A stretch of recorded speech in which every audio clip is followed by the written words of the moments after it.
Kia ora koutou. It's a real pleasure to be here at the 19th OERC Symposium. I think I've been to every single one. So this is really special. And I'm picking up in my talk today with some of the points that Hugh raised in his talk, but maybe pushing them a little further than you did, Hugh. So as we head towards 2050, we're looking to be net zero. And in order to achieve that, on the demand side, we're going to see a growing reliance on electricity, as Hugh said, for everything. Electrify everything is I think, the catchphrase here, including what we do in our households, heating, cooking, telecommunications, all of that, and also personal transport.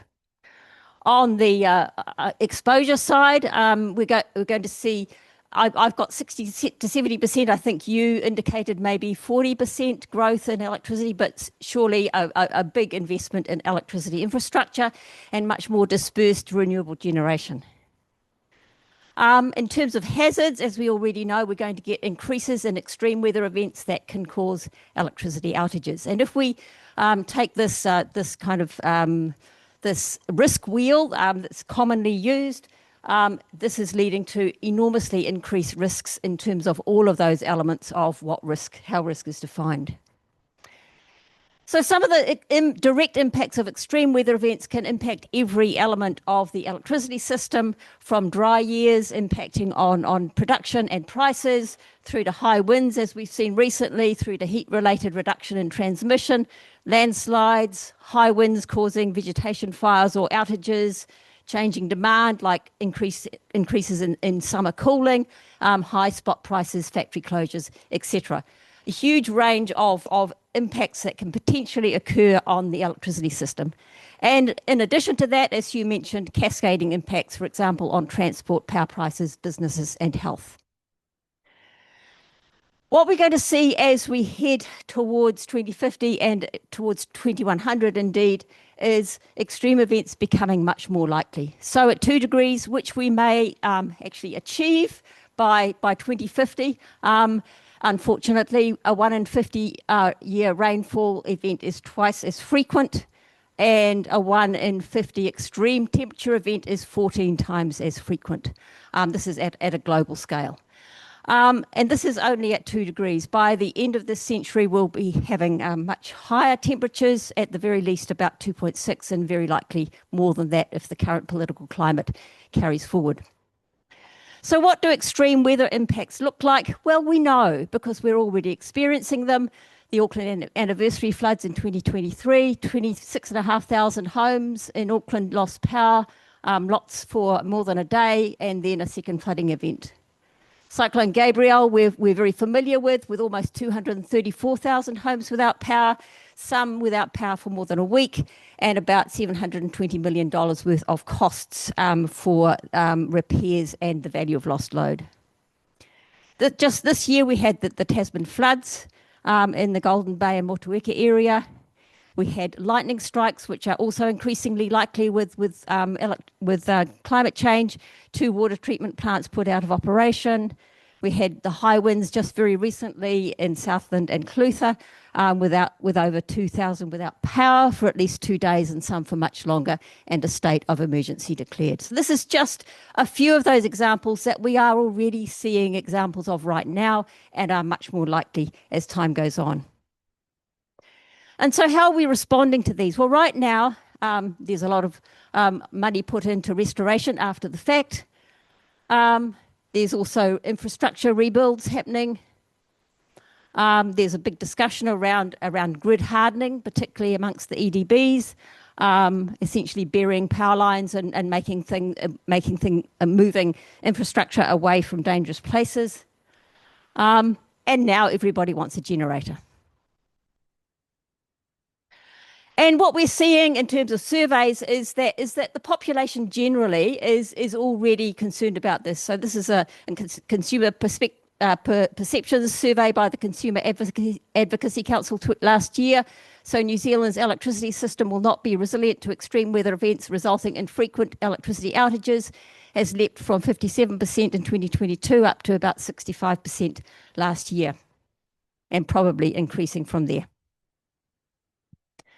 And what's particularly notable is that the regions of high deprivation are already the hardest hit by weather-related outages. So this is from the Commerce Commission. So this is the index of outage minutes. So Northland, Tairāwhiti, the East Cape area, and West Coast are significantly more hard hit, and we already know that those are significantly greater, more deprived in terms of those criteria for population deprivation. So strategically, how are businesses and others responding? So we're seeing gentailers like Mercury saying things like, we're refining and maturing our climate-related scenarios and looking at the impacts of this on our assets and our business. Transpower saying we need to improve the resilience of our infrastructure and our services. Electricity distributors having a growing awareness of this, and some EDBs already investing in grid hardening.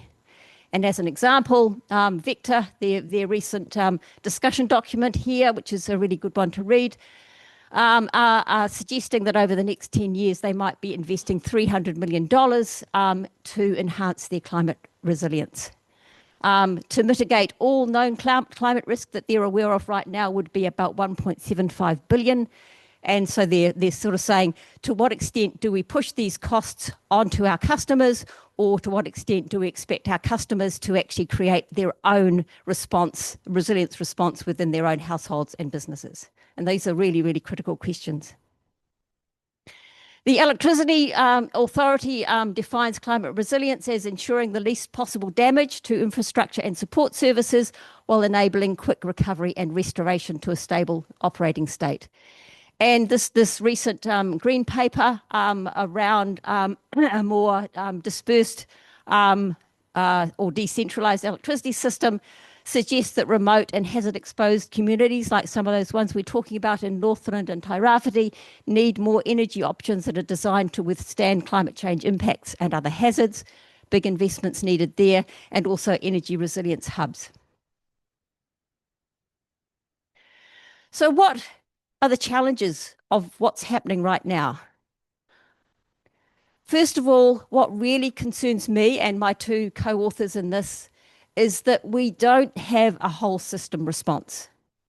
So each of these players is looking to its own interests, looking to replicate what they've got already, looking to continue business as usual as long as possible, and that risks reinforcing a business as usual electricity system rather than redesigning for climate resilience. I think what we're also seeing is that electricity, because it's increasingly dominating in other sectors, in the transport sector, in the industrial processing sector, in household operations, data and communications, all of these sectors need to be involved in the discussions about what the electricity system of the future looks like, because it involves them intimately. It is absolutely part of their everyday operations. Also, I haven't got this here, but I think the critical thing underlying this is that right now, these risks might not be this great, but as we look forward into the future, they will be increasing, and at a rate that we don't yet know, but we know that it will be going on. And the decisions we make right now about investment take 10 or 15 years to actually land on the ground, and by then, if we don't start addressing these system changes, it will be too late. So we need to start thinking now about the risks in the future and acting now to respond to them. So even though the Climate Change Commission might think that these risks are minor, I think that this is saying that these risks need to be addressed right now, or they will become major very, very quickly. A second issue that I'm concerned about is how households, communities and businesses will cope with more extended outages, because this is undoubtedly one of the impacts of climate change. So these existing inequities of exposure impact and capacity to respond, so some people are in really hard hit areas, some people will not have the capacity to respond quickly, they won't have the battery pack to power their fridge, for example. So there's going to be a lot of unequal impacts, and there'll be cascading impacts on other services, and much more widespread energy poverty and health and wellbeing impacts. And we don't yet know what those are going to look like. There's been a lot of work on energy poverty in other areas, but not on outage-related energy poverty. And there is a question about what kinds of locally based solutions, which are being suggested by the Electricity Authority, what might work and what might not. We don't yet know. Basically, if we come back to this idea of resilience, the energy trilemma is worsened if the issues are not addressed strategically and as a whole system. So in terms of energy security, we'll have increased extent and duration of power outages and cascading failures, energy poverty. In terms of energy affordability, likely to have increased direct costs of electricity as a result of the costs of repairs, the costs of grid hardening, and also indirect cost implications in households from outages, but also from things like extended droughts, which may have implications for the wholesale price of electricity, as we have already seen. And energy sustainability, it does make me wonder to what extent there will be a push to retain fossil-fueled systems instead of widespread electrification, because these risks will be perceived ahead of time, and people in all of the sectors will say, oh, well, let's just stay with our fossil-fueled system. So this is my final slide, but I think there are a lot of research gaps here, and Michael, Jen and myself have actually developed a research proposal with a whole team of other people to do some really in-depth research on what kind of electricity, what kind of extreme events and where might they happen over the next 25 to 50 years. So what does the electricity system need to be resilient to? We don't really know that. What are the cascading impacts? Do we need to totally redesign the system? So what topologies, what designs of electricity system that may be different from business as usual may be required, and where should we be investing right now? We do not know. How do we address the inequities due to these differences in exposure, investment and capacity? Is local electricity generation more resilient? Do we know? And also, what complementary energy systems might be needed. For example, if people have locally generated power from PV, do they also need wood stoves to cook on when that power runs out? And critically, I think, and this is a topic for our panel on the second day, what does resilience even mean in this circumstance? And resilient for whom? Who are we talking about when we are talking about resilience? Thank you.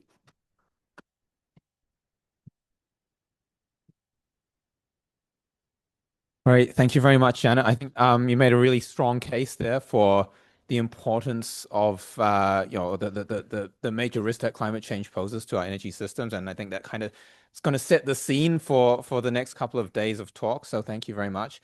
Any questions from the audience?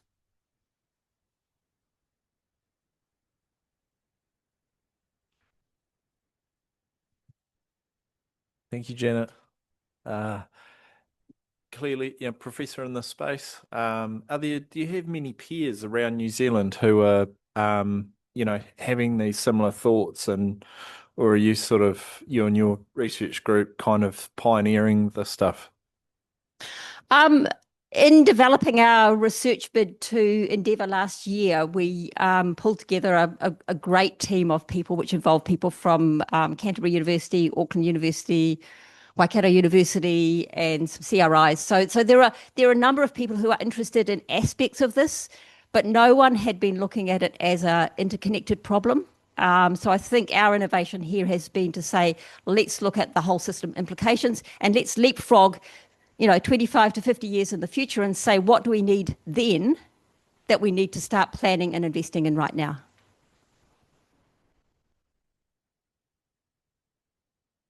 Thanks. Hi, good talk. Thank you. So a question on how do you see us dealing with the thought of discount values of how we discount future investments versus intergenerational equity? Like those are quite conflicting ideas because of the way we view value in the future. So what are your thoughts on how we might deal with a problem like those conflicting views on future investments? Ooh. Sorry, that was like I feel like really in 1 minute. That's all we know.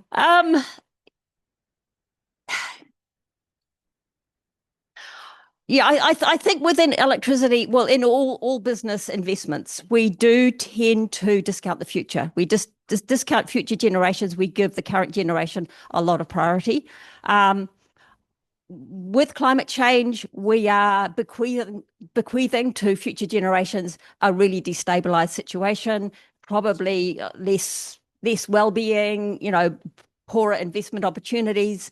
So we need to leapfrog off the relative wealth and stability that we have now in order to provide for future generations. And I think that is a responsibility on this generation to hand over to the generations to come. Okay, we've got one question online. How do we? Okay. Kia ora. Sorry. Go ahead, C. Sorry. Kia ora, Janet. Thanks so much. Golden Bay, we were cut off. Takaka Hill cuts us off from the whole country. Our emergency phone lines were cut off during the floods, so it goes, like you said, further than just the electricity system.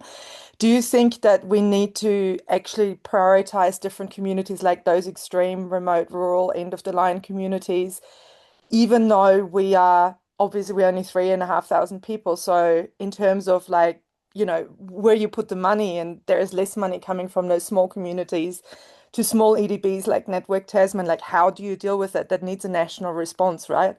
You can't just rely on the local EDBs to figure out how to help those extremely remote communities. Or do you put all of that into we're trying to do all P2P at the end of the line?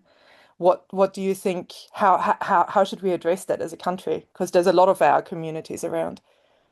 Yeah, well, with the research, I guess there were a few things that we were doing to explore that in a very real way. So some of our research was actually going to be with communities that are currently being impacted in Northland and Tairāwhiti, who are often off-grid for weeks at a time. So how do they respond, and what are the options they see for the future?